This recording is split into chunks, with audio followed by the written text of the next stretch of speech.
Well, welcome everybody. My name is Vija Williams, and I have the beautiful and successful Kymber Menkiti with me today. And this is our Wednesday webinar. We are here every Wednesday at noon Pacific time. We broadcast live on the Pivot Shift Ahead page because we just think it's such an awesome community, and we want to encourage as many agents to join it as possible. And then we also replay these on YouTube too. And today we are going to dive right in with Kymber because we really want to get to the bottom of what Kymber's seeing and what she thinks you guys need to focus on. And so Kymber, I think before we do that, I think it's good to give a background so they understand your perspective, right? And your, your point of view that you're talking about this with. And so if it's okay with you, I'd love to spend a few minutes just kind of walking through your journey and, kind of ending with what your empire looks like now. So everybody kind of understands why it's important to listen to everything you have to say. I think it's really important.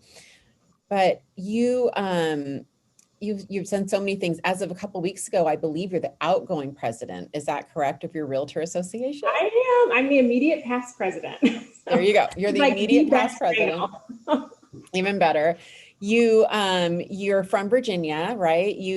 I think what's extra cool about you is you have 2 master's degrees, right? You have a law degree and an MSW, if I recall, from Bryn Mawr. Yep. And you are the regional director of the Maryland, DC, Keller Williams. You've got what, 19, 20 offices? Is that right? Almost 20. It'll be 20 later this month, but 19. Yeah. Awesome. And you and Bo, personally, you guys own what, 8 now, I think? Is that right? 6 market centers, 8 locations. There you go. 6 market centers. There you go. Yep. You were 40 under 40 for Forbes business people or businesswoman, if I recall, right? Yeah, 40 Washington Business Journal. There you go, Washington Business Journal. I just graduated out of that class, but yeah. Hey, 9 o'clock last night. I think we're doing pretty well here. You're doing great. This is all because you're one of my BFFs. Pretty impressive. I'm very impressed. Yeah, but here's the bottom line. Here's what I think everyone does need to know. You when I met you, Kymber, you were leading a highly successful real estate team that continues to go at, like 100 million volume. You guys have sold over, I think, 1,000 homes and $1 billion in real estate volume. Yeah. So you've done that. You started from an individual agent all the way up to growing a big mega team. You own brokerages. You're now the regional director of, many offices for the largest real estate company in the world. You and Bo have a thriving property development company now, and you guys are developing residential, multifamily, office, multi-use, right? Office, commercial, retail, right? And that's all kind of typically around Washington, D.C. And I think now you guys are looking at opportunity zones all over, if I recall, right? Yeah, we've got a team up in Massachusetts. And our core group is here in the DC metro market and right outside Washington, DC. Yeah. And the reason I think that that it's important is because I think that you touch, and you have mortgage, title, and escrow, right? Yep. You guys don't have escrow there, but you have mortgage and title. You're East Coast. Yeah. Sorry, that was like a West Coast slip. But I think what's important is you touch virtually every space in real estate, and you're hands-on, like you guys are day-to-day running all of these organizations. And that's an incredible perspective. And it's why I called you at 9 last night, because I thought if there's anyone that could step in, and talk like Ben could talk, it's you. It's a very similar scope, right? You guys are on a national stage. I know that Kymber, you're a real estate media personality. You speak, you teach, you're on stage. And so I think your perspective is really unique, and you're ground level, and you're also aerial view, which is cool. Yeah, it's an interesting world to both be talking to a seller one day, but then also looking at the national landscape of what's happening in our industry. And when I look around a lot of those rooms across the brokerages, I mean, we talk about this a lot. Not only are there not a lot of women in those rooms, there's not a lot of people who've sold a house in the last year.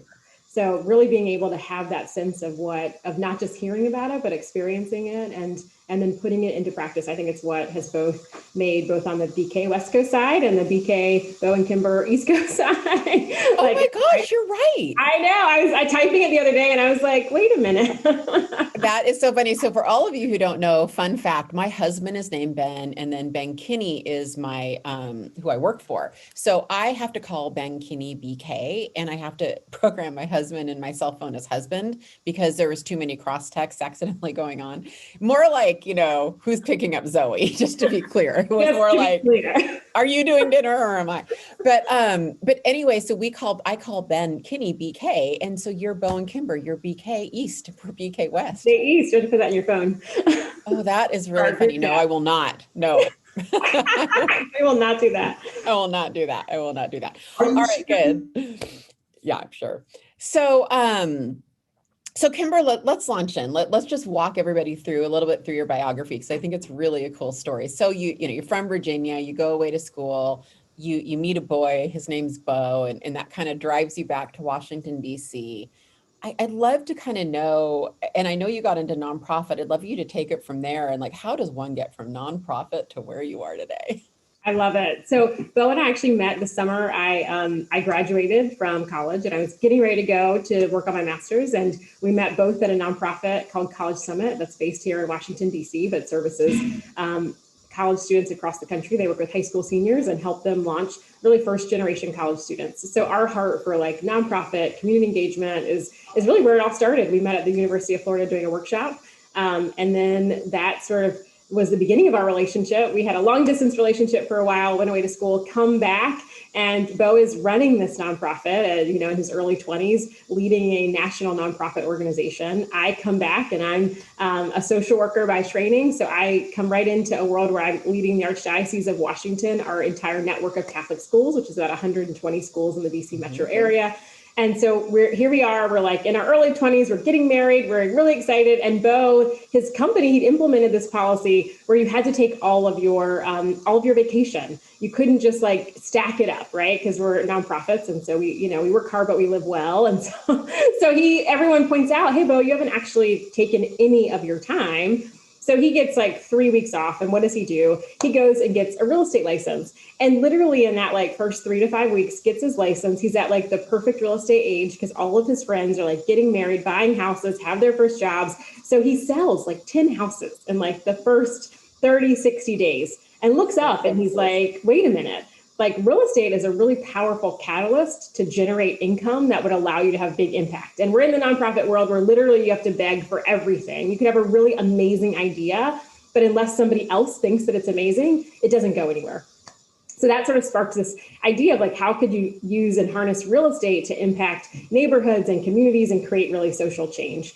And so that started really for us in residential real estate. Bo was 30 under 30, launched in, sold a lot of houses, built a team, got really excited.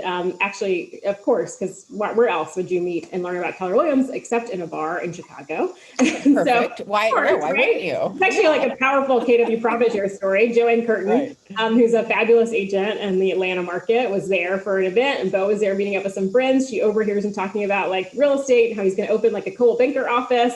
And she's like, hold on, I need to talk to you about Keller Williams. And that sparks this conversation that then leads to us coming back to Washington, D.C., Bo meeting with the regional director at the time and launching the very first Keller Williams in Washington, D.C., literally with like a group of 20-year-olds who like, I think everybody in town thought like completely crazy. Like, who are these people? They've only been in the business a couple of years, we have sort of the big brokerages, Weichert's and Long and Foster's, and they kind of just dismissed the idea. We were opening in the wrong part of town. We're kind of a motley crew, Brandon Green, Carlos Garcia, Joel Nelson, Bo, who all had been successful as new up and coming agents. And except for Carlos, right, who actually transitions into the real estate business and now is in his 8th straight year of an $100 million plus team. Wow. And so that group really launched DC and then took it to be the #1 office in Washington, DC.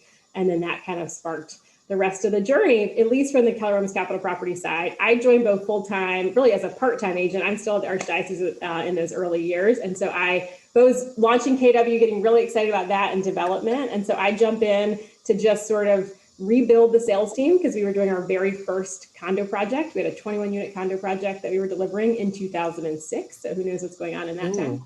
Fascinating. We buy the building in 2006, so the condos are delivering in 07 and 08. So I got my license in 07. We get married in 06, and I jump in part-time to sort of rebuild this team. And it kind of just never stopped. So for 10 years, I really focused on rebuilding the team, pulled it back up to $100 million, did a merged in Brandon Green's team, and Had some babies in that time. So got really hyper local out of necessity. So built a big listing business in the neighborhood where we both lived, we're doing our development work, and was kind of like enjoying life, right? Like it was a good run. And then somebody like taps me on the shoulder and was like, have you ever thought about sort of leadership at a higher level? And I was like, no. Actually not interested. Like, I'm really good. I got this thing. I've got it down. And so I just embarked on the conversation. And right around that time, my mom got really sick. And so I sort of paused everything. And my mom passed away after a very, very brief battle with leukemia. And I kind of looked up and was like, maybe I do want to change something, right? Like maybe this is an opportunity and a chime to change it. My mom had a powerful legacy in sort of empowering women and her education career.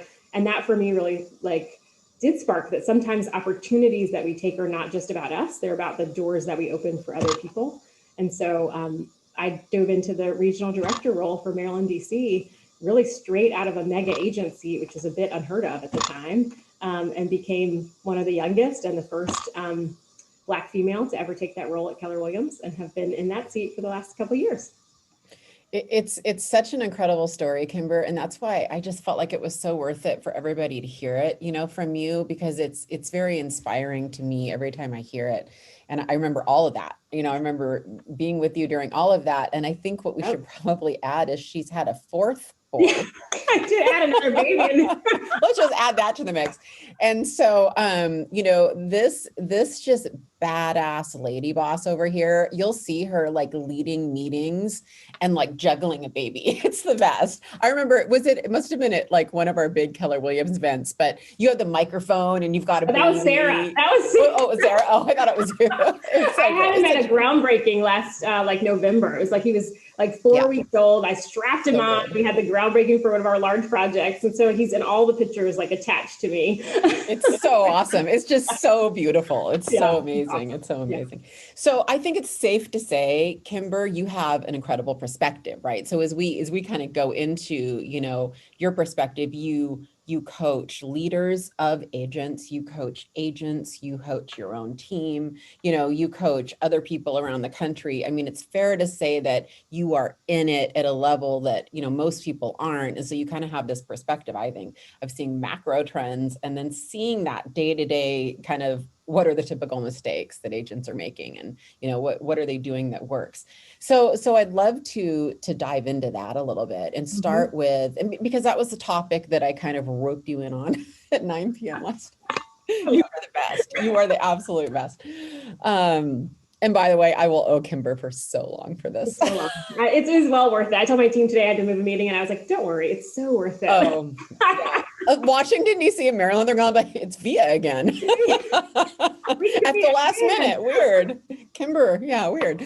Anyway, let's start with kind of tactical short-term, Kymber. So kind of looking at 2021, I'd love to start with what you're seeing on the horizon. What did you plan for this year as far as trends or direction or really anything? Let's just start with the foundational. What are you, I hate to use the word anticipating, but what did you plan for this year? What do you expect to see? Yeah, and you and I just did Inman a couple of weeks ago. We talked about this a little bit. And one of the things that we flagged there was just the significant shortage of listing inventory across the country. And so really doubling down there. When you look at some of the record setting, and we just are getting the numbers for 2020, like the year in numbers, and with all these like massive increases in volume and in profit and in like GCI, listings taken is like it's like a thread, right? It's really thin because it wasn't that people were clearly not doing a ton of business, but doing that listing business. So I think really doubling down on your listing activity, how you're lead generating around it is the critical piece. Like on the ground in the business, heavy focus on listings. I think we're seeing that at the individual agent level, teams, brokerage, across the board. Everybody's looking at market share around listings. And then I think that back to the basics, right? Of just like, how are you staying engaged and connected to your contacts, to your database, to your people, whether you're a brokerage leader, whether you're an agent trying to connect in, it's the same activity. How are you getting that connectivity? Because what I think we see, and probably for all of us, right? Like I'm at home right now, every flaw of my house has been highlighted for me over the last 10 months. And I am in this business and thought I was in my forever home, and I send both properties every time they trickle on the market. So I think that it's not the client who thinks that they are going to buy next year. It's the person that maybe you just sold, a year and a half ago, and they need to upgrade for whatever reason. So I think it's staying connected to that database. Yeah, 100%. I agree. What are you seeing as best practices, or what are you instigating in your team, as far as getting listings, right? I mean, is there any, are you guys focusing on anything different, or pretty much the same, just an extra effort on getting listings? I think extra effort. I mean, I think a lot of the same. We're still doing, postcards. We've always been a big geographic farm business. That was a big anchor still of where our sourcing comes from. And we have not let up on that. I think when you're looking at obtaining listings, really holding your budget, because while we saw, we went from this world where everybody sort of maybe got nervous in that March, April, May, we also saw massive numbers of production, which we're going to talk about in a few minutes. But this idea of how do you balance still your budget? How do you not go crazy because you made a little bit more profit last year? Where are you doubling down and being really intentional and holding those dollars accountable for every single result? Because this is the time when, right? Are your phones not blowing up with people trying to sell you more services? And I think at the end of the day, you're getting listings in the more authentic ground game way, staying connected, staying present, staying really visible. I think that's really smart. And it's interesting because yesterday I did our joint network-wide sales meeting. So we also have 8 offices. The West Coast BK has 8 offices. That's so funny. I can't believe I didn't know that before. And once a month, we go over market stats of the month before, and we bring all of our agents together on a Zoom. And yesterday, what I was sharing with, it's really cool because since I'm the one that does those, every month I get to see the same stats over and over. Yep. So pretty soon you start getting pretty good at recognizing trends when you do that consistently, which might be something for you to think about if you're an agent. I am really simple. I pretty much focus on 3 primary metrics, and I have been looking at those metrics for 15 years. And then lately I've been looking at them kind of in context of our brokerages county by county.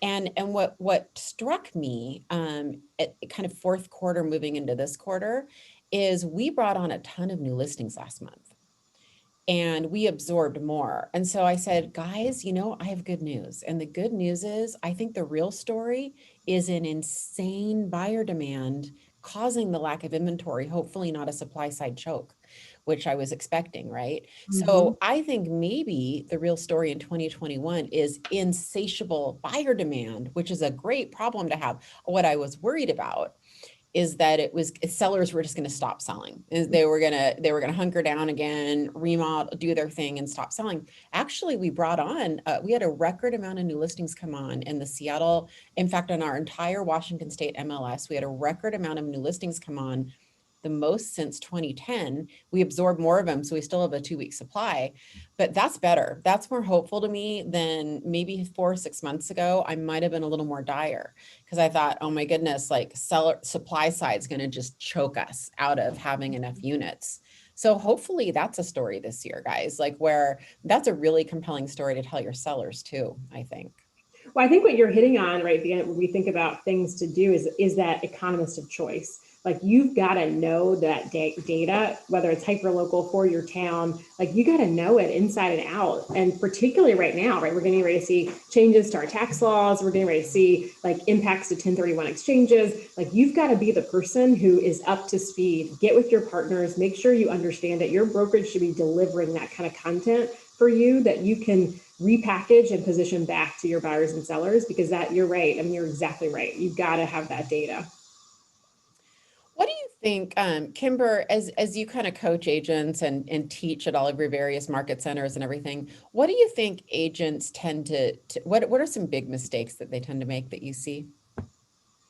I think the first one I mentioned before, just we spend without thinking. I talk to our top producing agents across the Maryland, DC region, and I'm always amazed at how few of them can actually repeat their numbers from the year before. which isn't judgment, just that they're busy. And when a lot of us got very busy in COVID and had a lot of business, and if you look up and you can't at the end of the year know exactly where those numbers fell and what the production looked like and what your expenses were and your revenue and your cost of sale, like that is the time that as business owners, we have to make the commitment to focus on our business. So I think number one is that we just sell. Like, right, we want something and we're like, I'll just sell another house. I like that bag, I'm going to sell another house. And that's the wrong, I think, perspective, because at the end of the day, if you're not, particularly right now, when you think of increases to tax, like some of these implications, it's not just about sell another house. And so what are your expenses? What income's coming in? Having a budget for the year. The powerful thing about the beginning of the year is you get to start fresh. And so really setting up yourself to succeed by understanding the economics of your business. So I think that's one of the big ones. Yeah, that's really smart. And I agree. And I was guilty of that. We all were. Yeah, no judgment, right? Like no we judgment. all did it. Right? Like we all did. Yeah. That's just a lack of having enough people in your life, right? When you're at that point where you can't hold your money accountable and you're so busy, you probably need to hire somebody. Usually when I'm overwhelmed, I'm missing someone. It's a person or a system always, right? Yeah. Always. It's always that. So Form I think leverage. that's actually the second thing, which is leverage, is people. And it's, looking sometimes, I think, because depending on where you are in the business, maybe you're a place where you're like, well, I can't afford yet. I don't want to take the overhead to bring somebody else on. But you can create your team. They don't have to be people on your payroll, right? You want to have your good person on speed dial, your attorney, right? The person that you can ask those questions to. I think that also looks like your support. Is there transaction management? I think what we're seeing, if I were doing a forecast with broker owners, I'd be saying professional services is where it's at. Like you're going to be creating, if you haven't already, in-house concierge services to offer to your agents. And I think that's the piece. You can build your team inside your market center, inside your office. Mm-hmm. Yeah, I agree. I think that's great. Let's go flip side of that. What do you see your most successful agents doing? What's a common thing that you see them doing, that the top elite performers have in common? They're dominating lead generation. Sometimes we talk about people are students of MREA, right? The Millionaire Real Estate Agent. We look at level 7 and we think that's it. I have arrived. And I think the top people, the last job they give up is their inside sales agent in terms of the one that they do themselves. The most successful, I think, are continuing to own lead generation. They understand where the business is coming from. They dominate in lead generation. And that I think is at every level, literally you're going to see the number one agents in the country are dominating at that. And our number one solo agents, obviously, right, are dominating at that, where they really are focused. They are disciplined.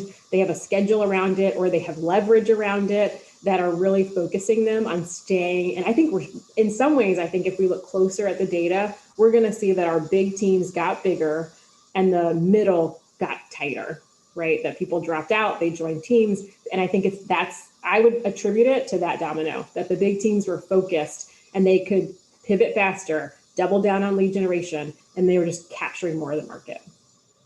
I think we're for sure seeing that already. I think you're 100% correct. I called that a year or two ago as well. And I remember talking to you about it. It's 100% correct, because it's tough to be in the messy middle, actually, Yeah. And it's really tough when you're stuck inside, right? When you actually don't have that interaction, that connectivity.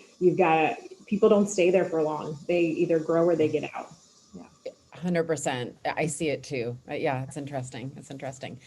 I'd like to move on to, I think that the element of this, Kymber, that's going to be surprising to everybody, because when you and I talked last night, we were just kind of working through what do you really think agents should focus on? It was this. Do you want to kind of share what the answer is, and then we'll just break it down for everybody? Absolutely. So one of the things I think, when I looked up at the end of 2020, it was like, we survived, right? like we survived. And that alone Amen, is sister. Something we are going to celebrate. And part of one of the, probably one of the few industries outside of the Zoom accounts, right, that thrived. You didn't just survive, disproportionately, the agent thrived. They made more money. In Maryland and DC, our agents made over $200 million. And we're one of the small but mighty regions. We had in GCI, right? Our agents brought home in December alone, right? They earned $22 million in December alone. Like I was like, I mean, for 6 straight months, our agents earned $22 million plus dollars. So what that told me is that people thrived, right? You didn't just survive, you thrived financially in 2020. And I think the opportunity in that in 2021 is to be smart, right? Is to actually make sure that you're focusing those dollars into long-term wealth building opportunities and not just saying like, okay, like because often what happens in our business is we just adjust the lifestyle, right? So now our GCI increased 20%. So now we get a nicer car, we buy a bigger house, we you get to do a little less of that, right? We go on a nice vacation, like you just spend it. And then you look up and the next year you're like, now I have to continue to grow that because my lifestyle grew to that. Mm-hmm. And as opposed to thinking, okay, what are the assets that I could be building right now so that this is actually a long-term investment and generates wealth for me. So I think that's the piece that you and I talked about last night, which is like, man, when you've had that much success, we need to be having a wealth building conversation. You know how I feel about this. I was that person you described. You know my journey really well. In fact, we're going to talk about it. Yeah. Make a little plug here. For all of you women that are watching this, if you don't know what Amplify is, or you haven't heard of it, or you haven't been invited, will you please message me or Kymber, because we would like to personally invite you. Amplify is a group that Kymber and I and about 9 of our other friends, I guess there's 11 of us. It's a company we have, and we do events. Now we're doing a lot of virtual events for women in business, and it's been life-changing for both of us. The reason we spend a lot of time together is because of that. It's just amazing. We focus a lot on wealth building, and Kymber, is it tomorrow? It's actually the 21st. 21st. Okay.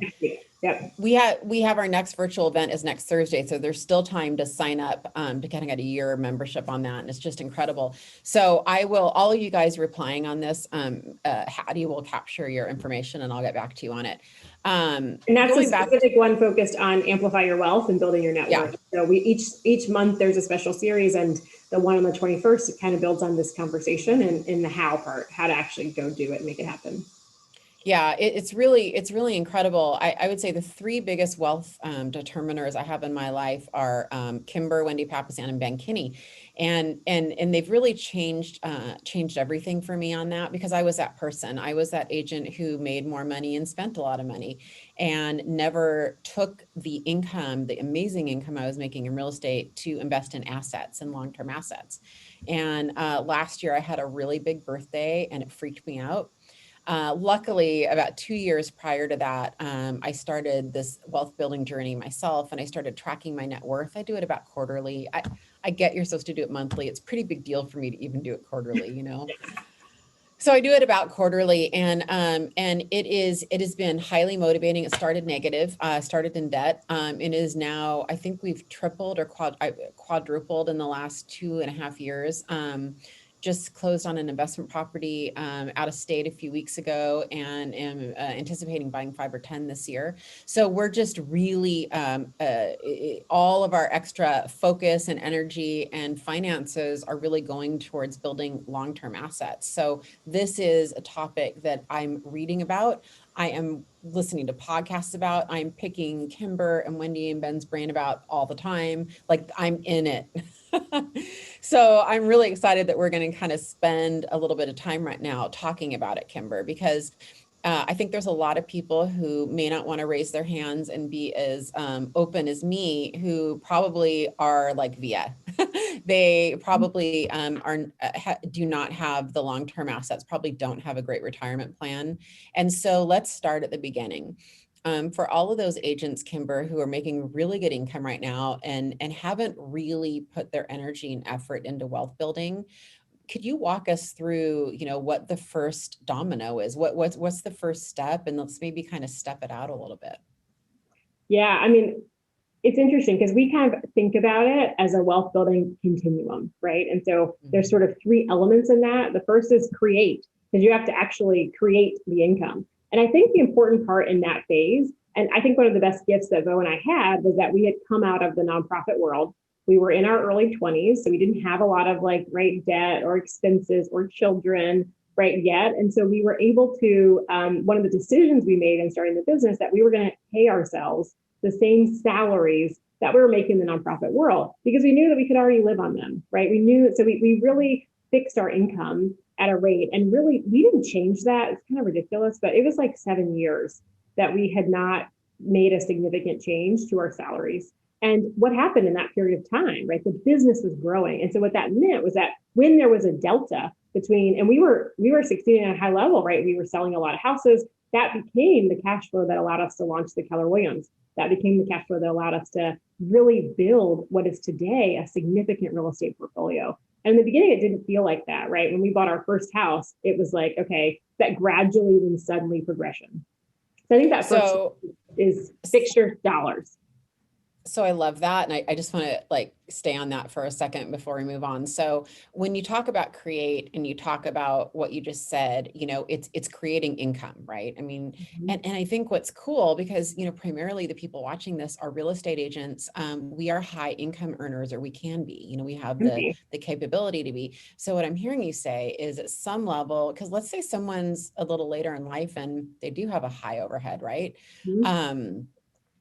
What I did was extreme, and certainly not everyone should do that, but we actually sold our house and bought a fixer upper, and we completely changed our lifestyle for this. You know, it was pretty, I agree, pretty aggressive. I don't think everyone has to do that, but we got our, you know, monthly nut way down, pretty much put it in half, so that, you know, all of our extra money could then go into our investment and debt reduction, you know, and savings, basically, right? So, so when you say create, it's finding ways to make a lot of income, and then it's fixing your expenses and then socking away your extra money. That's exactly right. Absolutely. And I think what you did that was so powerful was that I think you also started with the end in mind. Where do you want to be? How much longer do I want to work at this level? Like where do I want to be? Because you got to know, like, what's your aspiration? Like, what's the aspiration for your someday goal? What are you going to need, right? What does that wealth do for you, for your family? Like, what's the legacy? Like, we've got really big goals, right? So we sat down with our estate planners, and they were like, we think you're the youngest couple we've met with. But we were like, well, we've got some big goals for real generational wealth. So we want to have a plan today in our 40s of what that's going to look like. So I think starting with like, okay, what am I trying to create, right? Like spending some time in that someday space, so that when you come to create, you're like, that it's that motivation to take a big step. Like you took a big step because you had a big why. You were like, okay, I got a big plan for what I'm going to do. So just having a lifestyle business and income doesn't meet that goal, which means you're ready to make those changes. You know, that's a really good point. And for all of you guys watching this, if you don't have someone in your life that is inspiring and motivating and coaching you to think big and to kind of have that kind of direction and focus, you know, it's who you surround yourself with, that's who you'll become.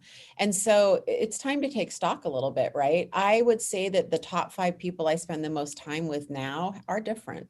I still love everybody, and I still have, you know, the same group of friends and the same amount of people, but I had to start being with people who said, do not buy that Louis Vuitton purse. That is not what you're trying to achieve here. I was with friends who were like, I'm going to drag you into the store. You know, I had to kind of, you know, so you have to really think about who you're with. Are you with big thinkers? Are you exposed to big thinkers? Are you getting coaching on that? You know, I mean, that's really important, I think. I'm glad you said that. Yeah, I think it is. And you're exactly right. We do grow into the conversations around us. And so like looking up and thinking, you know, okay, like, is this the conversation that I want to be having, or is this the life that I want? And you got to know what that looks like. So yeah, I do think that's a piece. And then when you get back into create, it also makes everything, both the decisions you're making about the budget and also the time that you're investing. I mean, Vija and I talk a lot, like we are worker bees right now. Like we are exerting a lot of energy and effort on our businesses. And the only, like, to me, what sustains me is the belief that I am both building for the people that we're in business with and their opportunity. And then I know I'm really creating something that's going to be that future opportunity for both our future community and the generations, like that next chapter. Yeah, for sure. We're both in full disclosure, we're both in a little bit of overwhelm mode, but that'll pass, Kymber. Overwhelm mode will pass. Tis a season. So after create, what's the next step?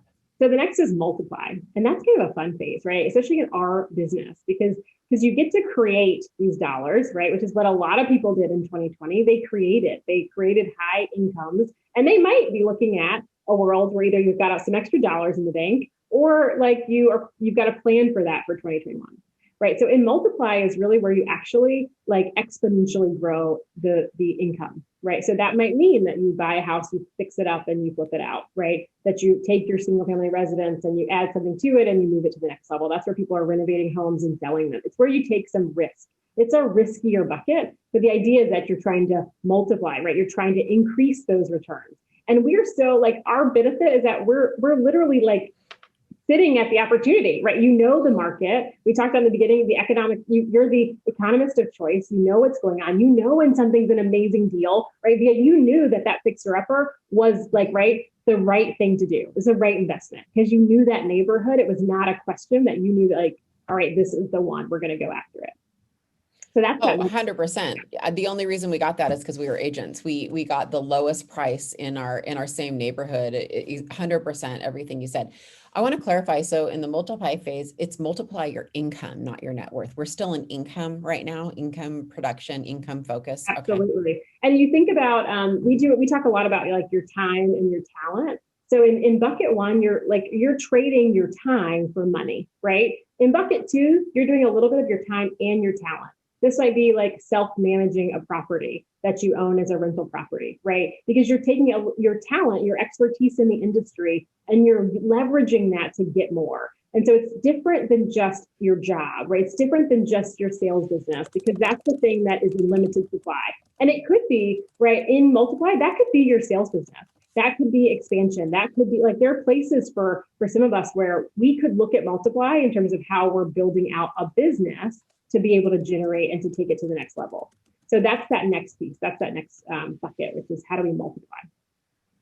That's great. Yeah. Then what comes next after multiply? And this is kind of the fun one, right? The defend and grow. And for many of us is like, when we think about defend and you think of the stability, like the stock market, like we're not taking things and dumping them into very stable assets because we're like, wait a minute, like Bo and I literally just in the last few years started to really move dollars into this defend and grow bucket because we were like, no, we're in multiply, right? But multiply can be riskier. And so we were like, okay, let's start to, right? And particularly as you're really generating and you're getting higher returns. And some of the returns that we got this year were significant on dollars that we put on the side, allow the dollars to work for themselves.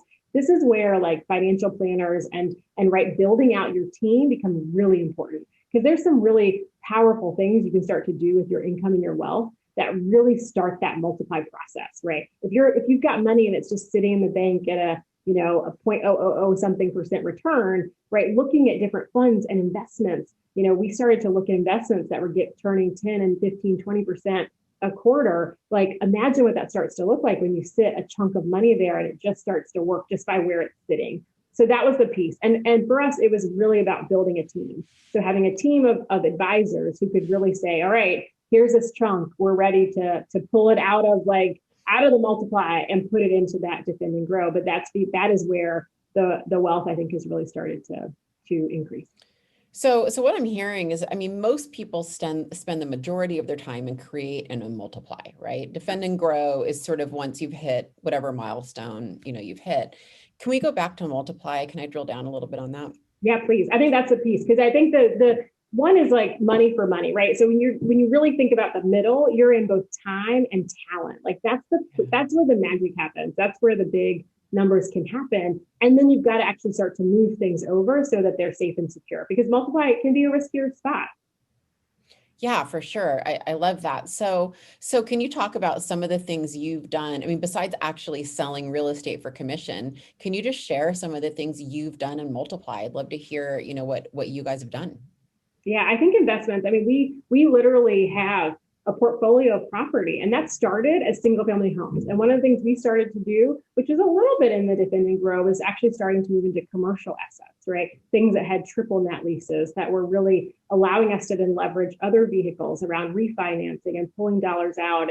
And like, so those were some of the pieces, but that really started for us in literally buying a rental property, which seems so simple, but imagine if you bought a 4-unit and then you're able to stabilize that asset. It's all rented out. And now you're able to take out debt, right? You pull out, you can refinance, you can pull out that equity. That equity now allows you to go to the next one. And so it starts to create this really, the multiply really starts to show up. And so that's really that's the model. It's just pretty simple, but it's really layering on top of each other in those investments. And looking at it, thinking about like, we're not always worried about huge deltas of, so thinking, okay, well, this is the rent amount, this is the mortgage amount, and I want to be able to cash flow from that delta. It's more about paying down that principal. Are there ways that you can create like increase the net worth there because you're investing, you're improving the property. I love that you bought a fixer upper because you literally everything you put into it is increasing the value of it. And imagine now, right, your principal pay down of like what you owe versus what the property is worth.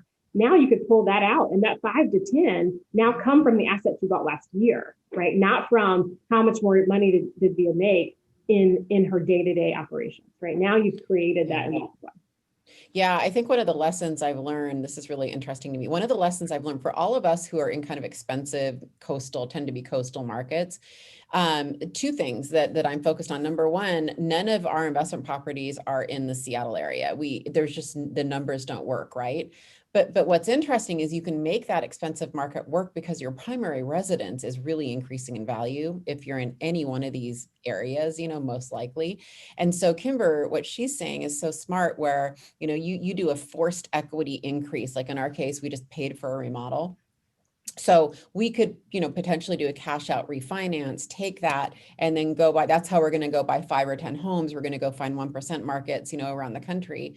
And please feel free to email me and blow me up on that. We've identified some markets, but if any of you guys are watching in those markets, I would love to hear from you. But we're currently sourcing those markets. So you can use your expensive market to, get equity out of your expensive home and go buy property in markets that make sense, right? Which is, I think for years I didn't understand that. And I was like, well, I can't buy rental properties here. Like that doesn't work for us. But why wouldn't I?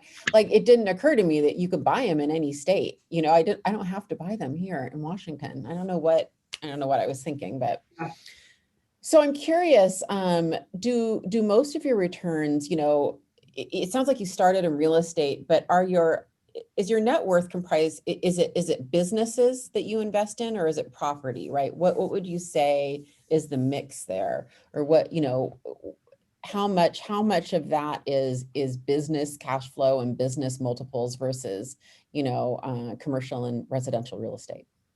The majority of it's in hard assets, right? Real estate. Oh, wow. We own a lot of businesses. And so sure, but we also own businesses that have legs, right? Our assets are brokerage businesses for the most part. And so, for us, moving things in that multiply and really acquiring assets for us, the majority of our network today sits in the assets that we've acquired. And those were things that, that's that gradually then suddenly, because when you bought them and you had debt on them, there wasn't as much, but that delta over time. And for us, we're only 15 or so years into this. So it's not something, even if you're getting into this game later, it's something that's is achievable, particularly as you're saying, looking across the country at some of these markets, we really study the markets. We do opportunity zone work. We understand where is there a lot of value, but it's undervalued for whatever reason by an area. And from the beginning, our strategy, our neighborhood investment strategy has been to go there. We go not to the top, not to the place where everybody wants to be. We go to the neighborhood that we can see it's in the path of growth, right? Maybe your local economic development is investing there. Your city's opening there. Amazon's bringing a facility there. Look ahead and think, okay, what are these places that have something going on? There's a metro, a new station, a train station coming in there. We really look at that, and that's where we really focus when we look at our future investment opportunities. And then that allows you to sort of grow with a community. It's really hopeful for me to hear that you say that, because I think at this stage in my life, I'm probably looking at more of a hard asset portfolio, meaning residential, starting with single family, moving into multifamily, moving into apartment buildings, moving into commercial. I think commercial is amazing for the accelerated depreciation and a bunch of the tax benefits are incredible. Yeah. But it's encouraging to me, that I don't necessarily have to, co-own a big multi-million-dollar business, that if you're describing really a 15-year journey which I know it must sound like a long time for you. It's your life. That's not that long. I mean, if every single one of us watching, if you take 10 or 15 years from now, that's doable. That's achievable. That's hopeful. That's hopeful. I think about that all the time. It is not no one here is too old to start. No one. You No can do one. a lot in even 5 or 10 years, right? Probably not in a year, but in 5 or 10 years you can. And like I started measuring my net worth 2.5 years ago. It is amazing how much it's changed even in that time with focus on it, right? I think your point about like just the act of doing it. Most people don't do it's like when our clients don't want to get their credit checked, right? Because they're just scared of what the number might be. Well, you can actually start to change it until you know what it is. And so just that simple act of like writing it all down, one, it might not be as bad as you think. And then the ability to start to influence it, the awareness to influence it becomes, I think, much more, just much more. It heightens it.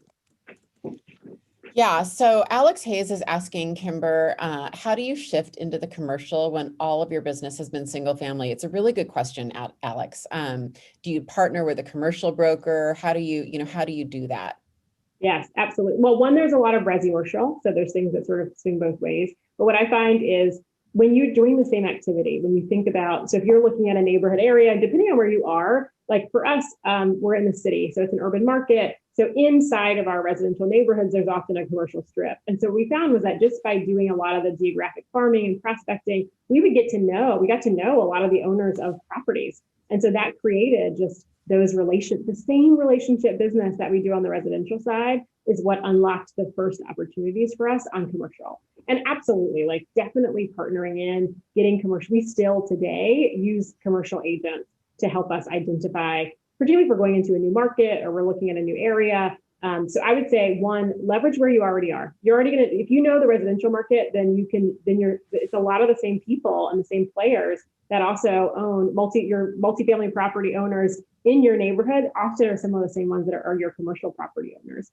And a lot of those folks, like if it's families and legacy property, like sometimes they're just ready to unload them. And particularly right now, because of where the commercial market is, it's a great opportunity to be able to come in, particularly if you have a use for it. Could your sales team go into that space? A market center, like we're seeing a lot more hyper local locations where people want to have our office was always located in the neighborhood that we farmed, our mega agent office. And it really was an anchor for the community. We could host events there. It did great things. And so those opportunities all came. And we now own, 4 or 5 buildings in our farm. And all of those were relationship investments. That's incredible. Diving into the finance, like it sounds intimidating to buy a commercial building, right? So, it sounds like you bought them without partners then. You guys just did that on your own? Early on, yeah. I mean, we bought, literally, we lived across the street from a burnt out liquor store. So those are one of our first purchases. But it was because we woke up every day and looked at this like horrible building, and it was an older gentleman who owned it for a long time and was ready to unload it. But just like literally picking up the phone and being like, who owns this building? Getting in touch with them, particularly for things that are vacant and empty and just sitting there. So a lot of those started with just some really basic, and we didn't know what we were doing. Like that was our first office. We didn't have any idea. And like that is, we still own it today. There's a great little tea shop. It also lets you sort of drive some of the businesses that are in the neighborhoods that you work in. We have a Annie's hardware store right above our office now. And it sort of allowed us to ask the community, what kind of cool things do you want to see in the neighborhood, and program in the businesses that really, I think, were catalysts for some of the change that were part of the neighborhoods we work in. This is so cool, Kymber, because I think this is surprising. I think probably agents came on here today thinking they're, what kind of lead gen? What kind of lead gen can I do? And when we were talking last night, Kymber's like, look, our agents had an incredible year. They had an incredible year in a country that didn't have an incredible year, as far as income, right? And I think if there's anything I want you guys to get out of this, it's Kymber just said it, right? Instead of the mindset of I'm just going to sell 24 houses this year, it's like, no, I'm going to sell houses and then I'm going to create a team. And with that team, I'm going to buy a commercial building. And by buying that commercial building, I can bring some of my top people in to be partners, and I can help increase their wealth. And guess what I can also do? I can also bless other businesses who can come and lease from me and be part of that business space. And now I'm going to own this commercial asset, help others become successful. And that's going to launch me into this. It's thinking bigger. It's thinking about your business as a vehicle is a vehicle to your wealth journey, right? It's not the end all be all. It's how can this build the building block, right? And I think when that switch flips with you, like it did with me, I think you're going to not be able to sleep at night. It's very exciting and Really. it's motivating, right?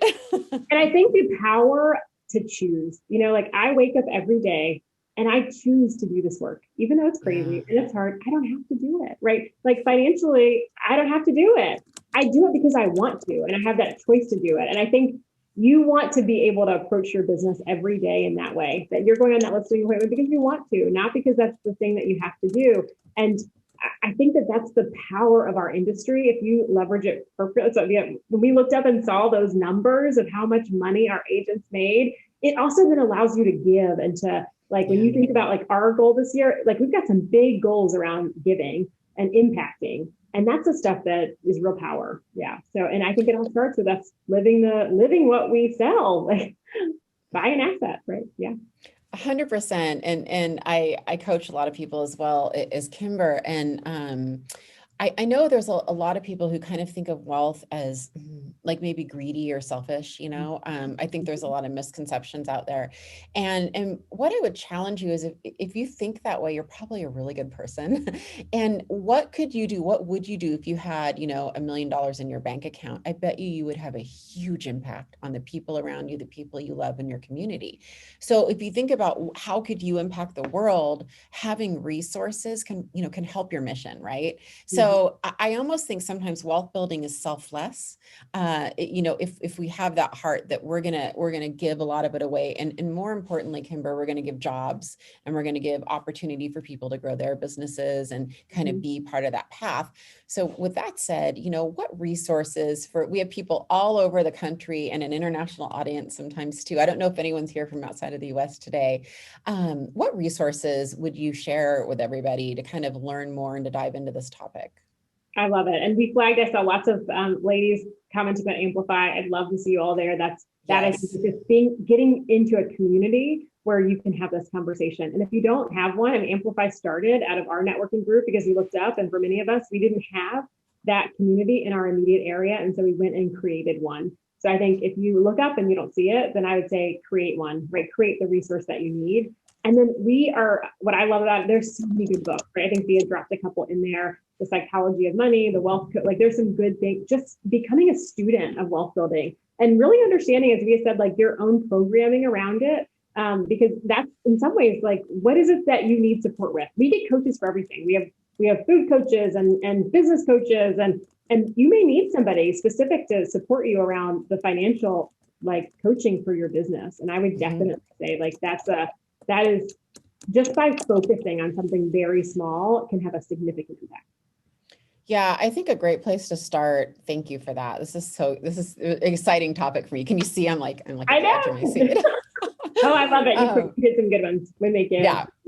Well, Ben Kinney did this podcast series, and you can just Google. I think it's just When-Make-Give.com, and I think it's like such a great way to start this. It's I think a 5-part podcast, and if you get on the website, you can download worksheets. So I had my 17-year-old son did it.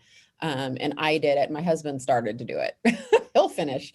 And it's kind of a great introduction to all of this, right? And then what happens is if you take that course and you kind of get involved in the community, what'll happen is one door will open to the next. And it's been about 2.5 years. And the resources tend to come to you because you're just focused on it, right? Like Bigger Pockets podcast. I'm reading their out-of-state investing book right now.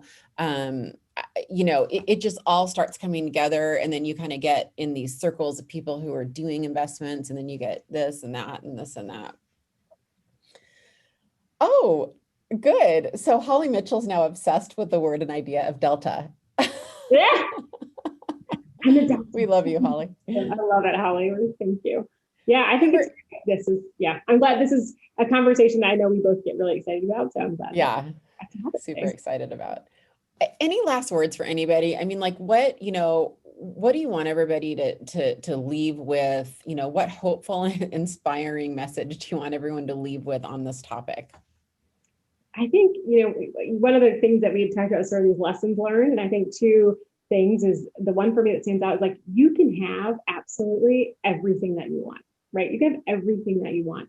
And it's just a process. Like it's oftentimes like success is sequential. And so it often comes like knowing what you want is the start. Like, what is it? Being able to say it and name it so you can be able to pack to it. And really a belief that like you can create whatever it is that you want in the world.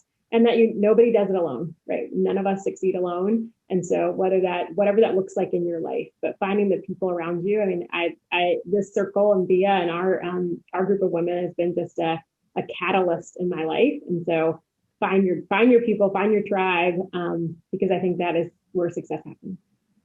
Yeah, for sure. And you're going to hear a lot more on this topic from me this year because I'm just in it. And so my tribe, is very focused on this too. And I think that I wish I would have had more teaching and training on this 10 years ago. I think that's where I'm coming from on this. So with that, that concept, that's one of my faves, Kymber, success is not simultaneous, it's sequential. I love that.